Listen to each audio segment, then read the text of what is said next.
매우 쉽죠. 이런 코드 체계를 아셔야 됩니다. 자, 그 다음 저희가 문자열에 대해서 한번 또 알아보겠습니다. 문자열은 스트링이라고 하는데요. 문자열. 문자열은 일종의 문자의 배열과 흡사합니다. 완전하게 같이 취급하는 언어들도 있는데, 그렇죠. 일부 언어에서는 문자열, 옛날 고전적인 C 같은 경우는 문자 배열이 바로 문자열과 흡사했습니다. 거의 똑같죠. 자, 코틀린에서는 스트링이라는 것이 자바 스트링과 또 똑같이 제공이 되는데요. 문자의 배열입니다. 우리가 뒤에서 또 배우겠습니다. 배열을. 이거와 흡사하긴 합니다만 완전하게 같진 않습니다. 우리가 지금 하려고 하는 건 요 스트링입니다. 큰 따옴표에 리터럴을 가지고 있죠. 저 작은 따옴표로 감싼 것은 그 코드 포인트 값의 문자형인데요. 차례형. 큰 따옴표로 감싼 것은 저희가 문자열이라고 이렇게 표현하죠. 스트링. 자, 어떻게 표현했습니까? 네, 이렇게 큰 따옴표로 표현을 해왔습니다. 자, 또 하나를 더 보죠.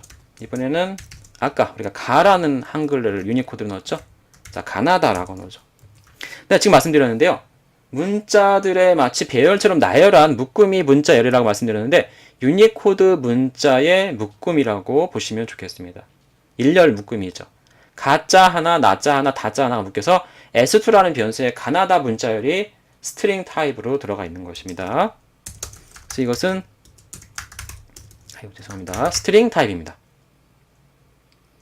자, 문자 배열, 문자열은요. 문자의 개수, 유니코드 문자 개수가 바로 길이입니다. 우리가 그래서 길이를 한번 찍어 보겠습니다. 몇 개를 가지고 있느냐? 뭐 이렇게 찍히겠죠? 네. 뭐 이런 식으로 해서 S랑 S2를 한번 찍어보죠. 네, 그냥 뭐 눈으로 보기에도 여러분들이 얼마가 나올지를 이미 판단이 서실 겁니다. 네, 3이라고 나왔기 때문에 이 3이라는 건 3바이트를 의미하는 게 아닙니다. 문자의 개수죠. 유니코드 문자에 A 하나, B 하나, C 하나죠. 세 글자씩 있기 때문에 3이라고 나오는 것입니다. 바이트 수가 아니라는 것에 약간 조심을 해주시기 바라고요. 자, 각각의 코드 값과 문자를 한번 찍어볼 건데요. 문자열은 사실 알고 봤더니 문자의 배열 취급하기 때문에 우리가 배열장에서 자세히 배우겠지만 이런 기호를 쓸 수가 있습니다. 이런 기호는 사실 개신이, 세신이 이런 함수들이 있는데요. 나중에 저희가 연산자에 대해서 좀 배울 때, 좀 고급 연산자 배울 때, 기초 연산자가 아니라 그때 좀 알게 됩니다.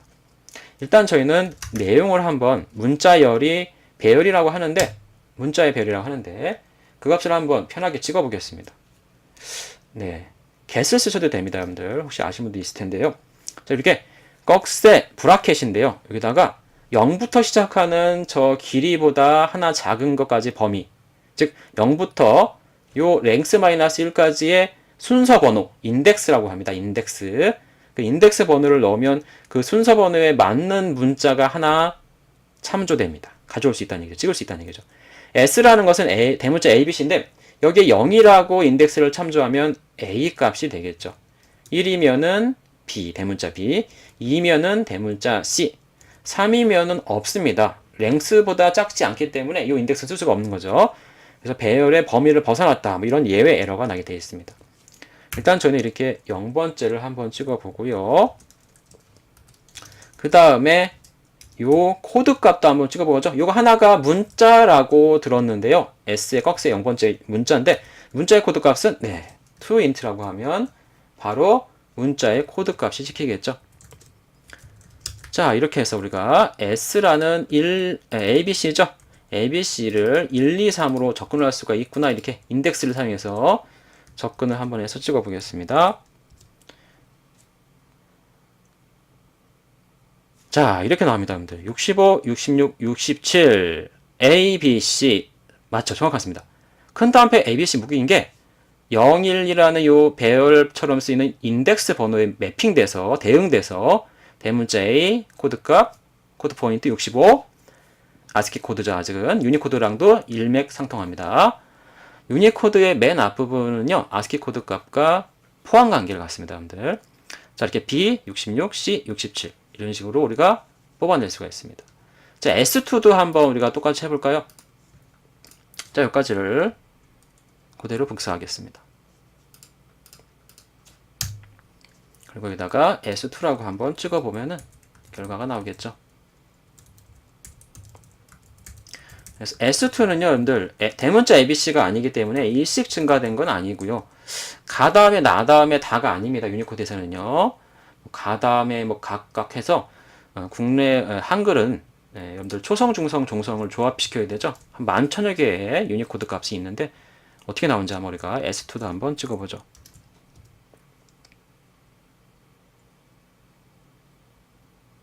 자, S2는 여러분들 가나다가 정확하게 문자 유니코드별로 나왔죠? 예, 나왔습니다. 잘 나왔는데요.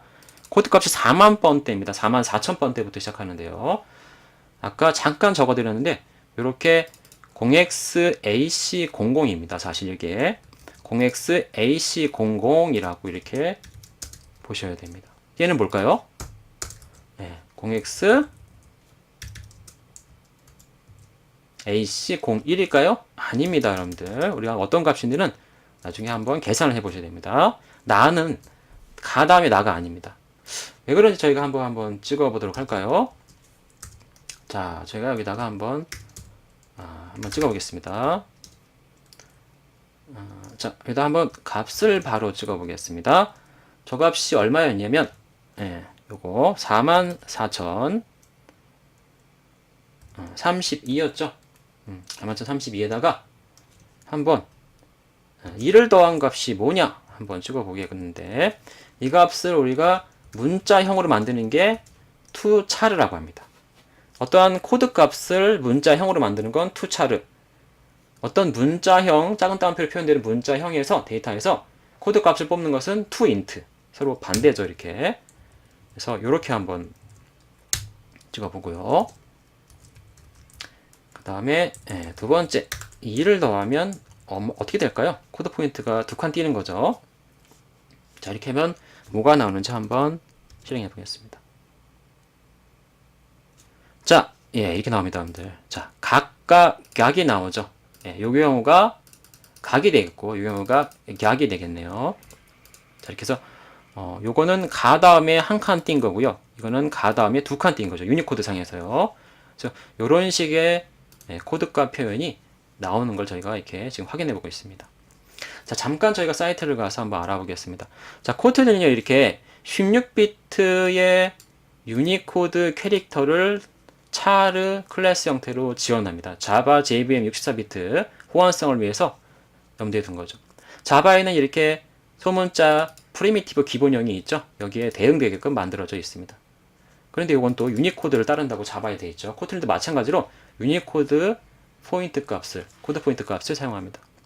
이런 이런 어떤 캐릭터형들을 배열로서 마치 비슷하게 나열한 거죠. 문자의 어떤 일렬 나열이죠.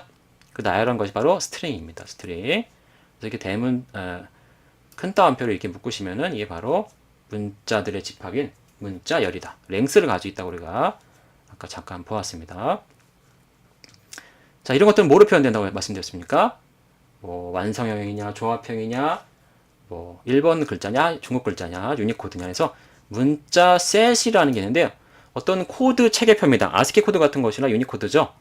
흔히 순서가 있는 어떤 인덱스 번호에다가 어떤 문자들이 그 번호의 코드 순서 값을 갖는지 매핑 시켜 놓은 겁니다. 대응을 시켜 놓은 거죠. 아까 저기 봤던 게 아스키 코드 값이 이렇게 있었죠. 가장 오래됐고요. 그다음에 이렇게 유니코드, UTF가 유니코드 16비트죠. 2바이트짜리 요거. 이게 자바 JVM 표준이죠. 코트린도 요거랑 할 수가 있고요. 30이라든가 8도 많이 쓰입니다. 여러분들 통신용으로도. 그래서 우리가 아까 저거 봤던 그림이 이렇게 위키피디아의 아스키트 코드가 이때 재창이 된 거죠. 이게 잘 표현해서 알아두셔야 되고요. 이런 것들을 저희가 한번 유니코드 표에서 어떻게 되는지 알아보겠습니다. 한번. 자, 아까 전에 저희가 이렇게 요 AC00이 가라는 것을 알고 있죠. 이렇게 알고 있는데 요 값을 한번 우리가 유니코드에서 한번 찾아보겠습니다. 직접 유니코드 ORG인데요. 이렇게 코드 차트를 가서 알아볼 수가 있습니다. 이렇게 요거로 특정한 16진수 코드 값을 유니코드로 적으시고 이게 어디에 속하는지 어떤 글자가 여기에 매핑되어 있는지 우리가 알아볼 수가 있습니다. 이렇게 검색을 한번 해보죠.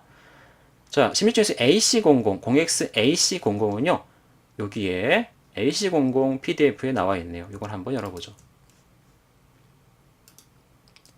자, 한글 실러블스, 한글 음절이라고 나와 있네요, 여러분들. 그죠? 예, 맞습니다. 한글이 포함되는 범위대라는 뜻이죠. 네, 나오고 있네요. 자, AC00이 바로 가라는 글자고요. 그리고 여기다가 아까 1을 더해봤죠? 그랬더니 각이 나왔습니다. AC01이죠. 그 다음 AC02가 각이라고 이렇게 나와 있죠. 나는 아직 멀었습니다. 그래서 2씩 증가되면 이렇게 하나씩 증가되죠. 그런 식으로 해서 AC00이 가고 이런 식으로 우리가 표현할 수 있구나. 뭐 이런 식입니다. 쭉 내려가면서 나도 나오겠죠. 예, 벌써 뭐 지나갔는데 이런 식으로 한글도 유니코드로 표현되어 있고요.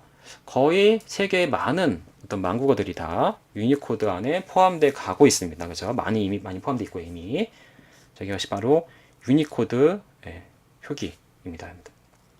자, 그래서 저희가 이렇게 한번 유니코드로 표현되는 문자 코드, 차례형과 스트링형에 대해서 알아봤습니다. 자, 오늘은요, 저희가 문자형과 문자열형을 코트린에서 어떻게 하는지 한번 개론을 알아봤고요. 자, 텍스트 바이너리는 자세히 설명을 못 드렸는데, 사실은 바이너리 하면은 일반적으로 뭐 사진이나 음성이나 일반적인 파일들을 의미합니다. 0101의 로우 데이터죠. 근데 코드 어떤 체계, 아스키 코드나 유니코드 같은 그런 코드 체계의 순서번호에 매핑되는 코드 밸류는 텍스트로서 우리가 표현됩니다. 흔히 윈도우의 메모장에 표시되는 그런 글자들은 텍스트고 나머지는 바이너리라고 생각하셔도 되겠습니다. 자, 문자셋은 인코딩, 디코딩 이런 어떤 코드 부호화의 개념이 나오는데요. 개념은 어려울 수도 있습니다만 단순히 순서 번호에다가 매핑된 어떤 심볼 기호, 문자 기호들의 어떤 집합이다 이렇게 보시면 되겠습니다. 유니코드 기본이라고 알아두시고요. 자, 그래서 우리가 표현할 때 어떻게 했습니까? 시니피트 유니코드 코드 포인트를 사용하는 코트린의 차례형으로 작은 따옴표랑 이렇게 역슬래시 U의 유니코드 16진수 표현, 또 이렇게 한글이나 여러 가지 중국어나 일본어도 되죠. 투차르 투인트 꼭 기억하시고요. 문자열은 큰 따옴표로 문자들을 집합처럼 묶어놓은 것으로 표현되는데 배열처럼 쓰기 때문에 마치 이렇게 꺽쇠 표현이 가능하고 길이를 가지고 있다. 알아두시면 좋겠습니다. 자, 여러분들 문자와 문자열형은 매우 중요한 거기 때문에 많이 반복해서 보시고요. 앞으로 저희가 많이 연습을 통해서 더 확실하게 배워나가겠습니다. 네, 여러분들 수고하셨습니다.